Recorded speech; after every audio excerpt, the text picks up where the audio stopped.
बिस्मिल्लाहिर्रहमानिर्रहीम अस्सलामुअलैकुम। नाज़रीन, 18 ज़िलहज को हज़रत उस्मान गनी रदी अल्लाह ताला अन्हु की शहादत का दिन है। नाज़रीन, इसी निस्बत से आज हम अपनी वीडियो में हज़रत उस्मान गनी रदी अल्लाह ताला अन्हु के चंद इल्मी और हिकमती अक़वाल आपके सामने ज़िक्र करेंगे। नाज़रीन, हज़रत उस्मान गनी रूह को ज़ख्मी होने के हवाले से फ़रमाते हैं कि तलवार का वार जिस्म को ज़ख्मी कर देता है और बुरी बातों का वार रूह को ज़ख्मी कर देता है। और नाज़रीन, इसके साथ साथ आप ज़ुबान की लग़ज़िश के बारे में फ़रमाते हैं कि ज़ुबान की जो लग़ज़िश है वो कदमों की लग़ज़िश से ज़्यादा ख़तरनाक है।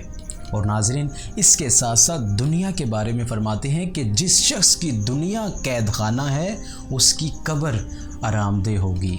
और आप फरमाते हैं कि ऐ इंसान, अल्लाह ने तुझे अपने लिए पैदा किया और तू दूसरों का होना चाहता है। और इसके साथ साथ फरमाते हैं कि जिसके दिल में खुदा ताला की मोहब्बत है वो तन्हाई को पसंद करता है। नाज़रीन, इल्म के बारे में फ़रमाते हैं कि वो इल्म ज़ाया है जिस पर अमल नहीं किया जाता। और नाज़रीन, इसके साथ साथ आप लोगों के हकूक़ के बारे में बड़ी खूबसूरत बात इरशाद फरमाते हैं। आप फरमाते हैं कि वो शख्स अल्लाह ताला के हकूक़ को नहीं जानता जो लोगों के हकूक़ को नहीं पहचानता। और नाज़रीन, इसके साथ साथ हज़रत उस्मान गनी रदी अल्लाह ताला अन्हु ने एक बड़ी खूबसूरत हिकमत भरी बात इरशाद फरमाई। आप फरमाते हैं जिस शख्स को पूरा साल न कोई तकलीफ़ न रंज पहुँचे तो वो जान ले कि उसका खुदा उससे खफा है।